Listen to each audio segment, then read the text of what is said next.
Bonjour à tous, très heureux de vous retrouver pour ce nouvel épisode de Pourquoi Padré avec cette question aujourd'hui de Jean-Yves. Pourquoi ne pas autoriser à titre exceptionnel la confession par téléphone visuel uniquement pendant cette période de contagion?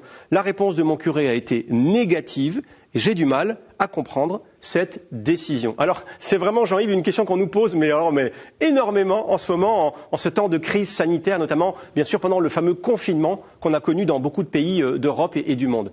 Eh bien non, cher Jean-Yves, on ne peut pas recevoir de sacrement par téléphone ou même par Internet. Il y a d'abord, c'est évident, le problème de la confidentialité, parce que le secret de confession doit être absolu. Et même si vous êtes protégé par un bon code ou un antivirus sur votre ordinateur ou votre téléphone portable, votre conversation téléphonique, votre visioconférence, elle peut être écoutée. Et c'est quand même super gênant. Et puis surtout, et c'est ça qui va nous intéresser, Jean-Yves, c'est que, un sacrement, c'est toujours une rencontre et un événement, un rendez-vous avec Dieu qui me touche là, ici, maintenant, qui me touche aussi de façon immédiate. C'est une parole vivante qui m'est adressée avec un signe ou un geste qui m'attend.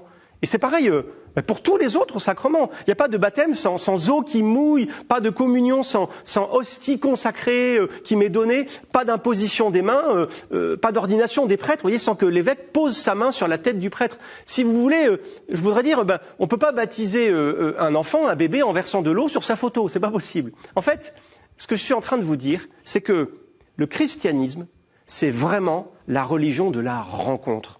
Dieu s'est fait chair, il s'est incarné, il a eu un corps, il a eu un visage. Et lorsqu'il a voulu sauver le monde, Dieu a envoyé son Fils. Il n'a pas envoyé une lettre ou un message ou un mail, non, il a envoyé son Fils dans la chair, dans le sang. Bien sûr, on peut toujours prier par téléphone, on peut même bénir à distance. Moi je l'ai fait, je peux même vous bénir à travers cet écran. On peut aussi demander pardon à Dieu au plus profond de son cœur.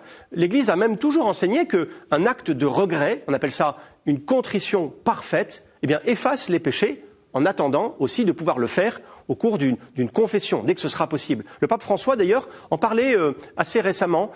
Si j'ai commis un péché, même un péché grave, je peux, sans tarder, demander pardon à Dieu dans mon cœur, exprimer ce repentir et puis prendre l'engagement de me confesser dès que je rencontrerai un prêtre. Ça s'appelle la contrition parfaite. Et si je respecte, bien sûr, mon engagement, alors ça me remet en amitié avec le Seigneur. L'idée du pape, elle est assez simple. C'est comme s'il nous disait à chacune d'entre nous, ne t'inquiète pas, si tu meurs comme ça, Dieu sait que tu avais la ferme volonté de te confesser. Et puis toi, au fond de ton cœur, tu sais aussi si tu étais vraiment prêt à le recevoir. Voilà. Vous savez, Jean-Yves, si la confession vous manque, c'est normal. Et c'est même trop beau. Parce que le Seigneur voit votre cœur, il saura tirer une fécondité de tout cela. Alors, tenez bon, Jean-Yves. Merci pour cette question. Vous pouvez en envoyer d'autres en envoyant un mail à l'adresse pourquoipadré@ktotv.com ou alors sur les réseaux sociaux. Et puis, retrouvez cette vidéo et puis plein d'autres sur le site de ktotv.com. À bientôt.